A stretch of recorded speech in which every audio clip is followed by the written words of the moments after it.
ازيكم؟ من جديد احمد دياب بيحط الكرة المصرية في ورطة كبيرة بموافقة 15 نادي كانوا موجودين والغوا الهبوط اتلغى الموسم اللي احنا فيه حاليا، وبناء عليه الموسم اللي جاي هيبقى فيه 21 فريق.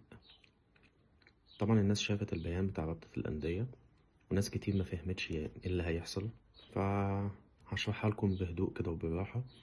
أتمنى الناس تفهم يعني ايه اللي هيحصل في الكورة الفترة اللي جاية.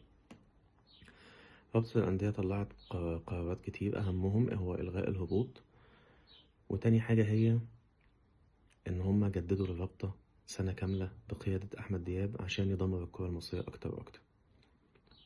تالت حاجة، المفروض إن كل فريق بيبقى ليه 5 أجانب موجودين في السكور شيت بتاع الماتش. دلوقتي بقوا 6 بس، 5 بس اللي في الملعب، بس السادس ده يكون تحت السن مش فوق السن. هي دي الحاجة الوحيدة اللي زادت في موضوع الأجانب. كان الأهلي مقدم مقترح إن هما يبقى 6 والستة في الملعب بس اترفض، فدلوقتي هو زي ما احنا، بس الفرق ان هيبقى فيه واحد سادس موجود في السكور شيت بتاع الماتش، 18 لاعب اللي موجودين، ولكن جوه الملعب يبقى 5 بس، والسادس ده لازم يكون تحت السن مش فوق السن. طيب نيجي لأهم قرار، هو إلغاء الهبوط.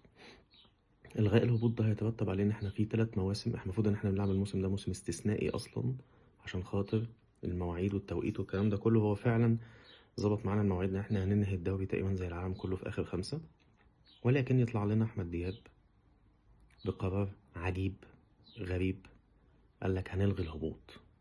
طب حضرتك هتلغي الهبوط ليه؟ ايه الظروف القاهرة او الطارئة اللي حصلت في مصر تخليك تلغي الهبوط؟ لا لا لا، انا هلغي الهبوط. زي ما هو بالظبط قرر ان هو ما يخصمش من الاهلي 3 نقط. انا رئيس الرابطة وانا حر اعمل اللي انا عايزه. طيب ايه اللي هيترتب على الغاء الهبوط؟ هيترتب الاتي: الموسم الجاي حضرتك عندك 21 فريق موجودين في الدوري، ال 18 موجودين دلوقتي و3 هيصعدوا من تحت، اللي هو اتحدد منهم 2 دلوقتي، وادي دجلة والمقاولين. هيلعبوا مع بعض كلهم دور واحد، وبعد كده في 7 هيصفوا على اللقب، وفي 14 نادي هيصفوا على الهبوط. طيب ده الموسم اللي جاي اللي هو 2025-2026. هيجي الموسم اللي بعده 2026-2027، في 4 أندية هيهبطوا و3 هيصعدوا. 4 أندية هيهبطوا من أصل 14 نادي بينافسوا على الهبوط، وهيصعد 3. فهنيجي الموسم 26-27 هنلعب يبقى فيه 20 فريق موجودين في الدوري.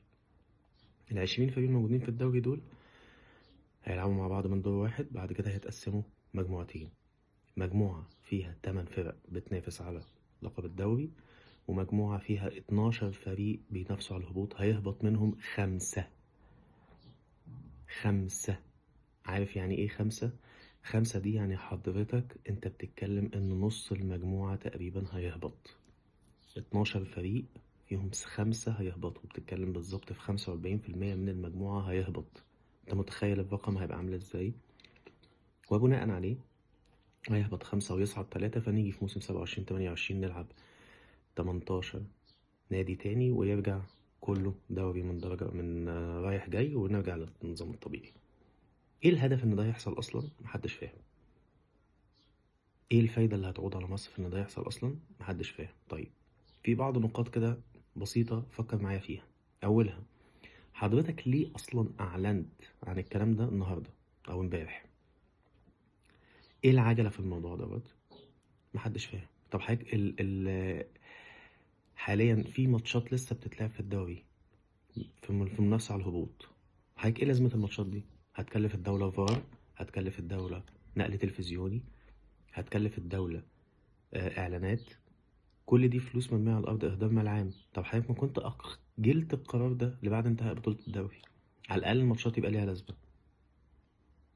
لكن انت هتروح تودي حكام وتودي فار وتودي اعلانات وتودي مذيع وتودي جماهير وتودي، وفي الاخر انت كده لغي الهبوط. ماتشات ملهاش اي لازمه.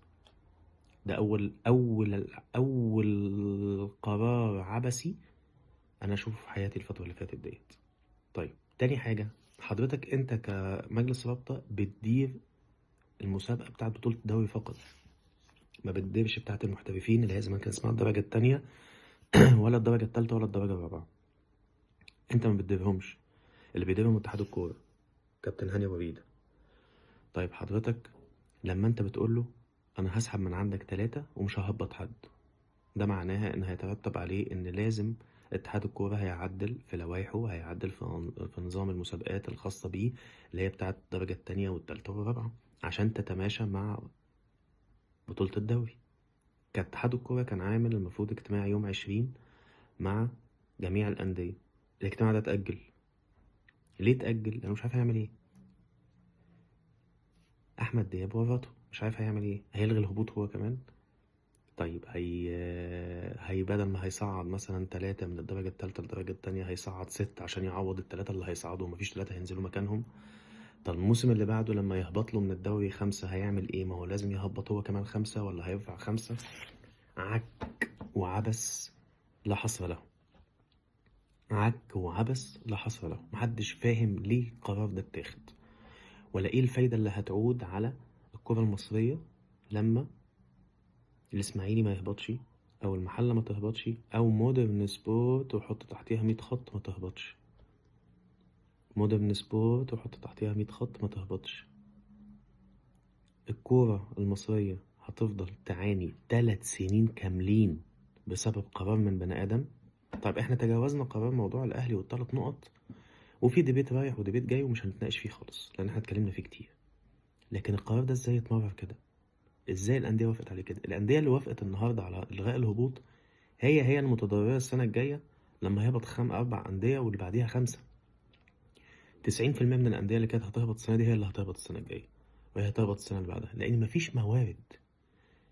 مفيش حاجة هتحصل تخليهم ينافسوا أو تخليهم ما يهبطوش. بالعكس أنت بتطلع لهم المقاولين هيعمل فريق قوي أنا متأكد. وادي دجلة أستاذ ماجد سامي هيصرف عليه وهيبقى موجود.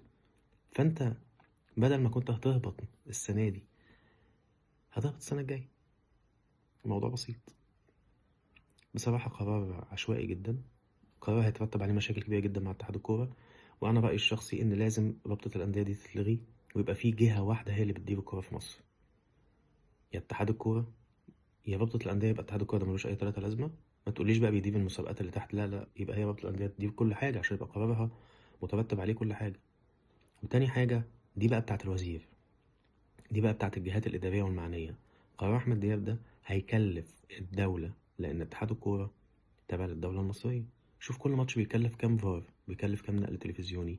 حضرتك احنا في جولتين كاملين هيتلعبوا بدون هدف، بدون أي نوع أي هدف. فلوس على الأرض، إهدار مال عام. يا ريت الناس تحقق في الموضوع ده وتوقف أحمد دياب عن القرارات اللي هتدمر الكرة المصرية. شكرا.